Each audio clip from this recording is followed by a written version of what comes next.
When I first saw Mozy in the pet store 2 years ago, I never imagined how much he would change my life. He was just a small gray bird then, sitting quietly in his cage while other parrots screamed and flapped around him. His dark, intelligent eyes watched me carefully as I approached. The shop owner told me African gray parrots were very smart, but I didn't understand what that really meant until Mozy came home with me. Setting up Mozy's new cage took me an entire afternoon. I wanted everything to be perfect for him.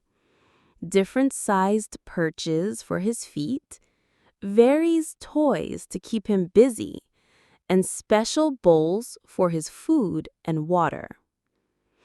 When I first put him in his new home, he stayed completely still for nearly an hour, just looking around at his surroundings.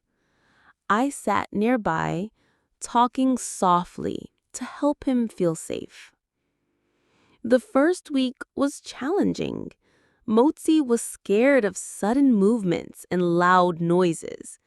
If I moved too quickly near his cage, he would puff up his feathers and make a low growling sound.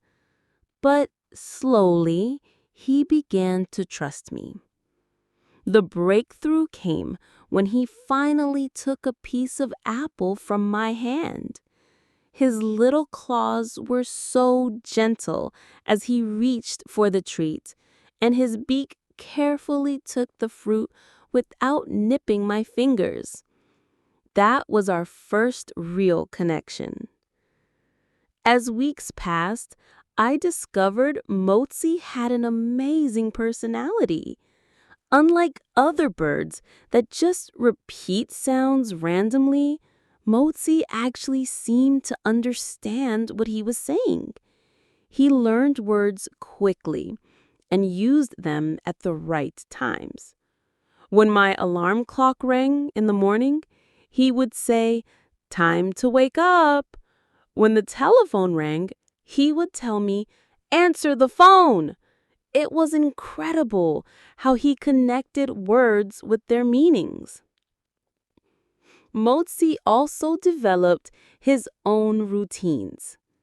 Every morning after breakfast, he would spend about 20 minutes preening his feathers carefully.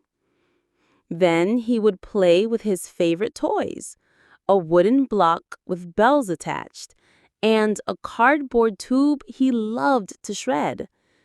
In the afternoon, he enjoyed sitting by the window, watching birds outside, making soft chirping sounds to them. Our days developed a pleasant rhythm. Mozy would wake me at about 7 a.m. with the cheerful, "Good morning." I would prepare his breakfast, fresh fruits like apples, bananas, and grapes, along with special parrot pellets for nutrition. He was very particular about his food. He would carefully pick out his favorite pieces first and leave anything he didn't like at the bottom of his bowl. After breakfast, I would open his cage door so he could come out if he wanted. Sometimes he would climb on top of his cage to survey the room.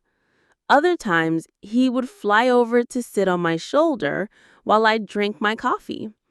He loved being included in whatever I was doing. If I was working at my computer, he would sit quietly on my shoulder, occasionally nibbling gently on my ear or hair. In the evenings, we had a special routine. After dinner, I would give Mozy a light spray of water, which he loved. He would spread his wings and turn his body to make sure every feather got wet. Then he would spend time grooming himself before bedtime. At exactly 9:30 p.m., he would say, "Time for bed," and wait for me to cover his cage with the special dark cloth that helped him sleep. Living with Mozy has given me so many funny memories. One time, I couldn't find my glasses anywhere. After searching the whole apartment, I heard Mozy say, "Over here."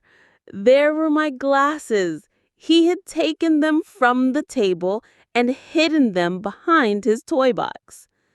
Another time, when my friend visited, Mozy looked at her bright red hair and said, "Pretty color."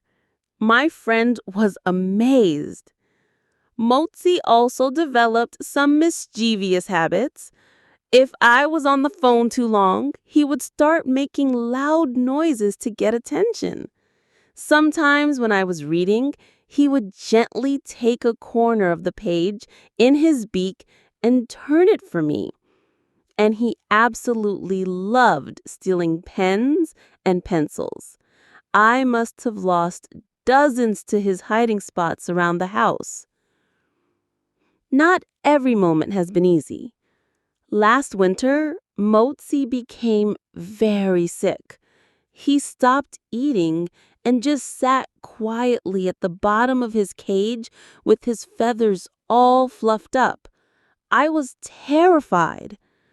The avian veterinarian explained that parrots often hide their illnesses until they're very serious, because in the wild, showing weakness makes them targets for predators. For 2 weeks, I had to give Mozy medicine twice a day. He hated it and would try to bite the syringe. But slowly he began to recover. During this time, I realized how deeply I cared for him. I would wake up in the middle of the night just to check on him. When he finally ate his first full meal again, I cried with relief. Having Mozy in my life has taught me many things. He's shown me the importance of patience, as training him took months of consistent work. He's taught me about responsibility, as caring for a parrot is much more demanding than I first realized. But most importantly, he has shown me how deep the bond between human and animal can be. Mozy isn't just a pet who lives in my home. He's a true companion who shares my daily life. He greets me with excitement when I come home. He comforts me when I'm sad by gently preening my hair. He makes me laugh every day with his silly antics and clever words. When I first brought that small gray parrot home, I thought I was just getting a bird, but what I really got was a best friend who understands me in ways I never expected. Mozy has brought so much joy, laughter, and love into my life. He's shown me that friendship can come in all forms, even feathered ones with wings. Every day with him is an adventure, and I'm so grateful to have him in my life.